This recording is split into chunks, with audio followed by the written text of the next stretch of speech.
हर एक सोच के डिजिटल प्लेटफॉर्म पर इस वक्त आप मुझे देख रहे हैं। देखिए, रात के 10 बज चुके हैं। खबर विशेष में आज हम चर्चा करेंगे महागठबंधन के ऊपर। देखिए, सीट बंटवारा को लेकर चर्चा तेज हो गया है और अंदर खाने से जुड़ी हुई सबसे बड़ी खबर हम आपको बताने वाले हैं। आज के खबर विशेष में हम आपको सबसे सटीक बताएंगे कि आखिर इस बार महागठबंधन में किसको कितना सीट मिलने वाला है। आरजेडी कितने सीटों पर चुनाव लड़ेगी, कांग्रेस को बिहार में कितना सीट मिलेगा, तो मुकेश सहनी के खाते में कितना सीट जाएगा, भाजपा माले के खाते में कितना सीट जाएगा।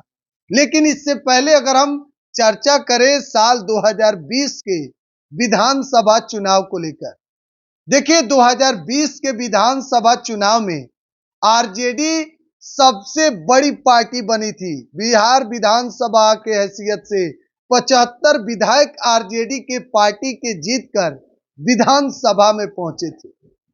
लेकिन इस बार क्या होगा आरजेडी का, तो देखिए 2020 में 144 सीटों पर आरजेडी चुनाव लड़ी थी और 75 सीट राजद के खाते में आई, यानी कि आरजेडी चुनाव जीत गई 75 सीटों पर। बिहार विधानसभा में एक नंबर की पार्टी लालटेन बनी। इस बार राजद पूरी तरीके से समझ चुकी है और जो कहा जा रहा है कि डोर भार है वह तेजस्वी यादव के हाथ में है। और तेजस्वी ने इस बार खुले मंच से कह दिया है कि भाई इस बार टिकट किसी नेता के कहने पर हम नहीं देंगे।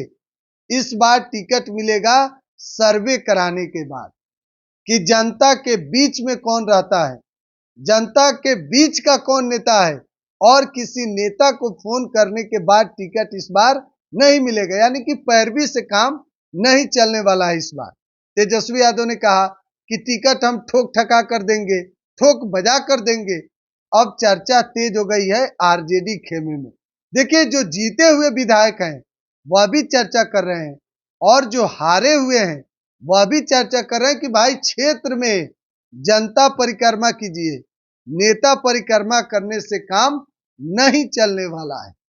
अब देखिए, इस बार आरजेडी साफ तौर पर मन बना चुकी है कि 150 से कम सीटों पर चुनाव हम नहीं लड़ेंगे। दूसरी तरफ अगर कांग्रेस की बात की जाए तो देखिए, पिछली बार 2020 में महागठबंधन का हिस्सा कांग्रेस थी और 19 विधायक कांग्रेस के जीते थे।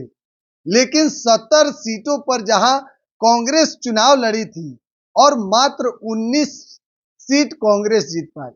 तो इस बार कांग्रेस को लेकर आरजेडी समझ गई है कि इनको ज्यादा से ज्यादा 50 सीट ही देना चाहिए।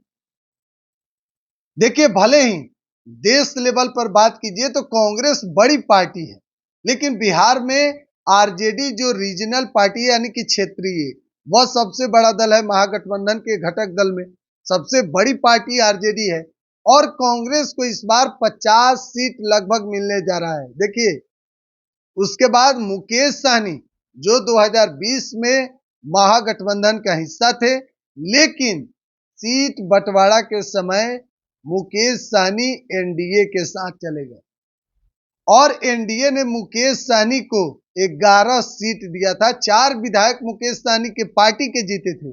भले ही बाद में चारों विधायक टूट गए और भाजपा में जाकर शामिल हो गए। इस बार मुकेश सहनी के पार्टी को देखिए चर्चा है 20 से ज्यादा सीट मिलने की। 20 से 25 सीट वीआईपी के खाते में जाने वाला है, जिसके प्रमुख मुकेश सहनी है।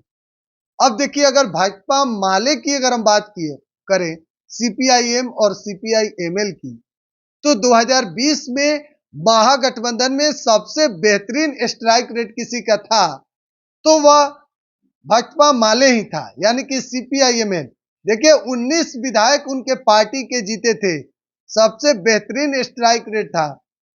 इस बार उनके सीटों में बढ़ोतरी होने वाली है, तो कहीं ना कहीं महागठबंधन में अगर सीट को देखा जाए तो 150 सीट, 150 सीट पर आरजेडी खुद चुनाव लड़ने की सोच रही है और दूसरी तरफ कांग्रेस है जिनको लगभग 50 सीट मिलेगा। मुकेश सहनी को 20 से प्लस मिल सकता है सीपीआईएम को भी 25-30 सीट उनको भी खाते में जाने वाला है। तो चर्चा इसको लेकर पूरी तरीके से अब तैयार है कि भाई महागठबंधन में सीट बंटवारा को लेकर अंदर खाने से ही अंदर जो राजनीतिक गलियारी है उसमें चर्चा हो रही है कि इस बार आरजेडी समझौता नहीं करने वाली है बिहार में। भले ही देखने वाली बात होगी कि कांग्रेस को कितना सीट मिलता है, क्या उस सीट पर जो 50 सीट अगर कांग्रेस को मिलता है तो उस पर कांग्रेस चुनाव लड़ेगी या फिर कांग्रेस आगे क्या काम करती है, क्या कदम उठाएगी। कई तरह के सवाल इस बार हैं। देखने वाली बात होगी कि महागठबंधन में आखिरकार होता क्या है। बहरहाल आज के खबर में इतना ही। बिहार 104 देख रहे हैं। बहुत बहुत धन्यवाद।